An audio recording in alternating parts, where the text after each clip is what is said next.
Hello everyone.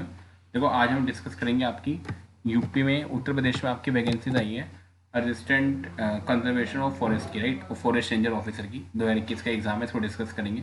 ये ध्यान रखो, जो आपका फॉर्म भरने का जो एप्लीकेशन था वो 5 फरवरी को स्टार्ट होना था। 2 मार्च को लास्ट डेट है। तो जिन बच्चों ने फॉर्म नहीं भरा है वो 2 मार्च तक फॉर्म भर सकते हैं, यानी आज ही शायद इसकी लास्ट डेट है। तो आज फॉर्म भर देना, ठीक है ना, जो बच्चे भी इसके लिए एग्जाम के लिए अपियर होना चाहते हैं फॉरेस्ट कंजर्वेशन ऑफिसर के लिए।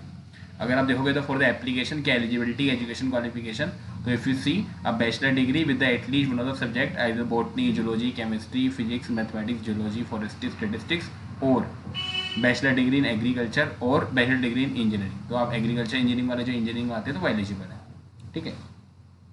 तो ये आपकी एलिजिबिलिटी डिग्री है, लेकिन ये ध्यान रखना फॉर्म लास्ट जो डेट है वो भरने की आज ही है, तो आज ही इसको फॉर्म को फिल कर देना, ठीक है। फिर अगर फॉरेस्ट रेंज ऑफिसर की बात करें तो qualification again the bachelor degree with 2 or the more of the subject namely mathematics, physics and this, और बैचलर डिग्री इन एग्रीकल्चर और बैचलर डिग्री इन इंजीनियरिंग। तो ये रहा इंजीनियरिंग, इसमें एलिजिबल हुआ फॉरेस्ट रेंजर में भी और असिस्टेंट कंजर्वेशन ऑफ फॉरेस्ट में भी, ठीक है। ये Uttar Pradesh public service commission में है, यूपी पीसीएस में। नंबर ऑफ वैकेंसीज की बात करें, the number of the vacancies for the like, अभी हम जो अपर सबॉर्डिनेट सर्विस है वो अलग है, 400 है। अगर मैं कंजर्वेशन ऑफ फॉरेस्ट की बात करूँ तो वो 1 है, और जो फॉरेस्ट रेंजर ऑफिसर है उसकी 15 है। तो टोटल एक फॉरेस्ट रेंज ऑफिसर उसकी 15 और जो कंजर्वेशन ऑफ फॉरेस्ट है उसकी 1 वैकेंसी, ठीक है। आप डिटेल नोटिफिकेशन गो थ्रू कर लेना। जो इसका पेपर का पैटर्न रहता है उसमें रहता है प्री, मेंस और आपका इंटरव्यू, ठीक है। ये प्री, अगर आप प्रीलिमिनरी एग्जामिनेशन देखोगे तो जो आपका सबॉर्डिनेट सर्विसेज होता है, आपका जनरल सर्विसेज के लिए और फॉरेस्ट सर्विस, उनका लगभग प्री के जो होता है सेम ही रहता है। तो देख लो तो प्रीलिमिनरी एग्जामिनेशन में क्या है आपका, 2 पेपर होते हैं जनरली इसमें। एक minute, the preliminary examination objective type and the multiple choice, 2 main examination and then उसके बाद इंटरव्यू होगा, ठीक है।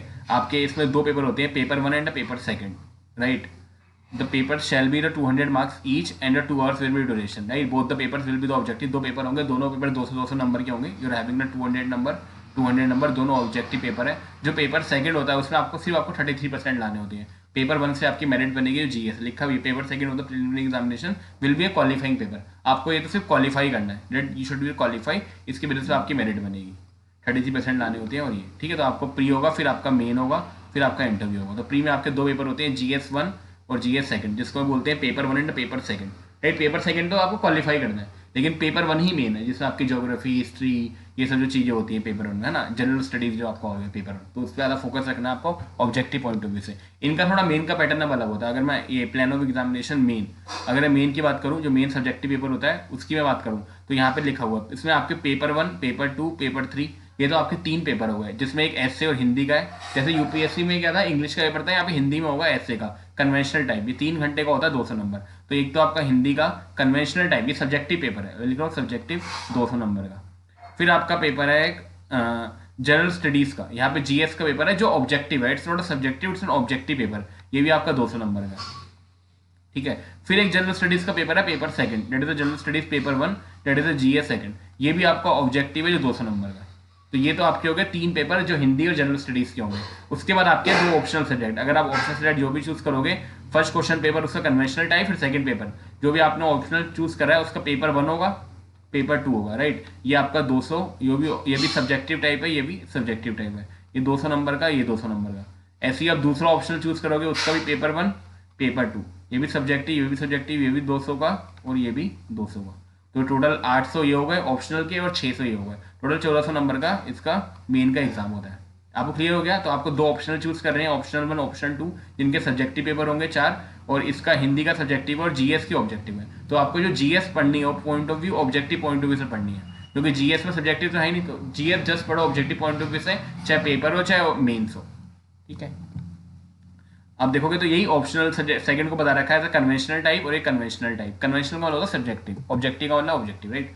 कन्वेंशनल टाइप पेपर 1 का भी था और इसका पेपर 2 का भी था। तो आपको दिख गया, तो टोटली 1400 नंबर हो गए, राइट। फिर पर्सनैलिटी टेस्ट होता है, इंटरव्यू, जो 150 नंबर का होगा, तो इस भी एट द 150, तो ये टोटल 1550 हो गए, जिसमें आपके फाइनल जो ग्रैंड टोटल है, जो आपका मेन मेरिट डिसाइडिंग फैक्टर होता है। So you are having the mains, that is 1440 number, जिसमें आपके 2 ऑप्शनल हैं, ऑप्शनल 1 और ऑप्शनल 2। ये आपका 2 पेपर है, पेपर 1, पेपर 2, ऐसे इसके पेपर 1 एंड पेपर 2 है, राइट। और फिर आपकी यहीं पर मेन में एक जीएस का पेपर है, एक जीएस का पेपर है 1 सेकंड, और एक हिंदी का पेपर है। ये ऑब्जेक्टिव है, इसको छोड़ के बाकी तो सब्जेक्टिव है, राइट। तो ये आपको माइंड में चीज होनी चाहिए। 200 सब पेपर 200 200 के हैं। 200 200 200 200 200 7 पेपर है, 1400 नंबर हो गए।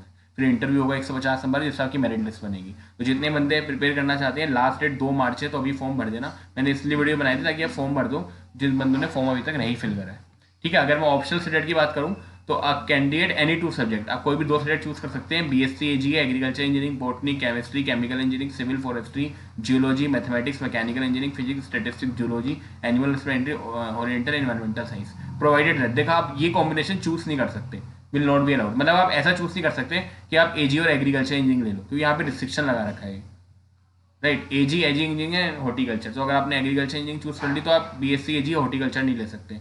फिर आप मैथमेटिक्स, स्टैटिस्टिक्स नहीं ले सकते, केमिस्ट्री और ये, और इंजीनियरिंग में कोई आप नहीं ले सकते। लाइक आप एग्रीकल्चर इंजीनियरिंग और सिविल इंजीनियरिंग नहीं ले सकते, क्योंकि ये इसलिए अलाउ नहीं होता क्योंकि इन दोनों के सब्जेक्ट में कोरिलेशन है, जो सिलेबस होता है। तो that's why the government want to a fair examination, so that अगर आप एक ऑप्शनल चूज कर रहे हो तो उसका एडवांटेज किसी और ऑप्शनल में ना हो, वो दोनों बिल्कुल रैंडम ऑप्शनल हो, ठीक है। तो इसलिए कराया जाता है, ठीक है।